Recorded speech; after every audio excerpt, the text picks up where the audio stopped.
I learned some money lessons from them. And I think when I was 18 years old, I read this book, Rich Dad Poor Dad, and that sort of shaped my understanding of money and what I wanted to do one day. 99 FM, your inspiration station. Local is liquor. Waters with Notice, bringing us to this afternoon's Wealth Talks, brought to you by Allan Gray.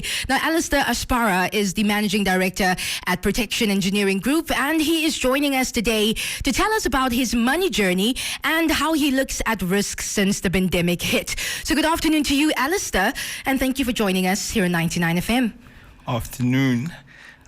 So the business is called Protecton Engineering. Oh, Protecton. Okay. All right. Yes. Okay. Thanks for clarifying. How are you doing this I'm Wednesday? Good. I'm good. And yourself? I'm doing great. Thank you.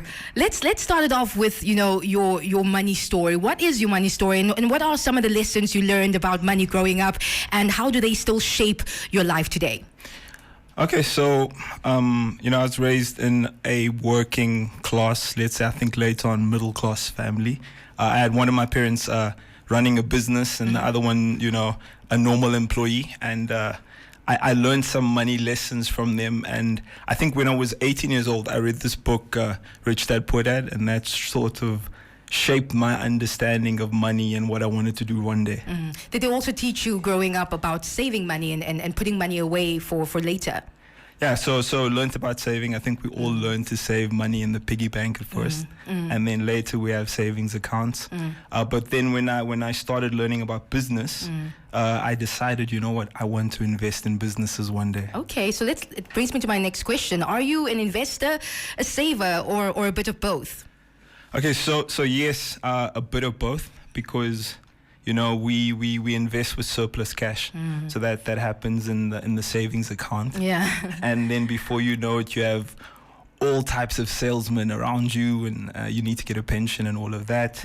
I try and get more involved. So as I say, I like to invest in startup companies. So I like the idea of investing in a business. I like the idea of investing in property.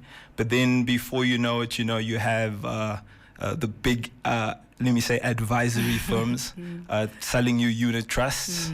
And I've learned a few things. One of the things I know, you can actually invest yourself as well. Yes. So I'm aware you get websites like Easy Equities, this kind of thing. So I would say I'm an investor, but I mean it starts with saving. So well, if you at saving, that's the beginning of investment, I think.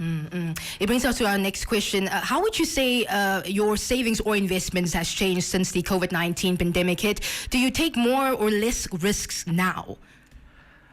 In all honesty, I'd say the risk profile is pretty much the same. I would say we just focus on mitigating the risks a bit more. So, because I invest in businesses, we saw when COVID broke out in South Africa, I think it was during that week that we had a big swing where the currency lost a lot of money. So with the Namibian dollar, South African rand lost value to the US dollar. Yeah. And so if you weren't adequately hedged, you would have felt the pain. So I think after COVID, what we learned is that, black swans do exist. So obviously we know that I think in 2017 we had the oil price dropping, and in 2009 we had the mortgage crisis in the States. And so we sort of think that we insulated from all of these black swans, let's say unexpected events. And I think what we saw with COVID was that, these things can have a direct impact on the money that you own. As well. Yeah. What do you consider to be a risky investment?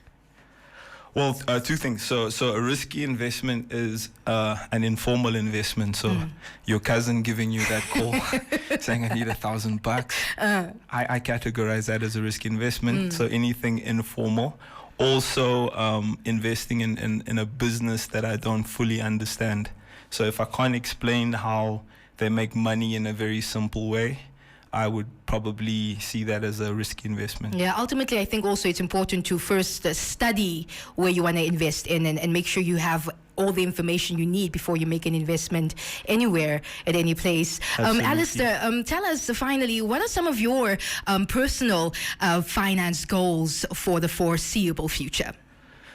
Okay, well, I think investment is about guaranteeing yourself financial security.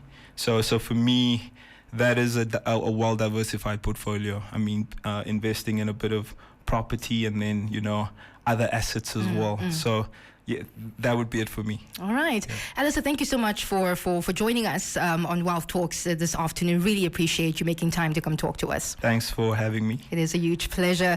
That is Wealth Talks for today, brought to you by Allan Gray. Alastair Aspara, who is the Managing Director at Protecton Engineering Group. And if you missed out on this interview, you can always go onto the app and rewind and have a listen again.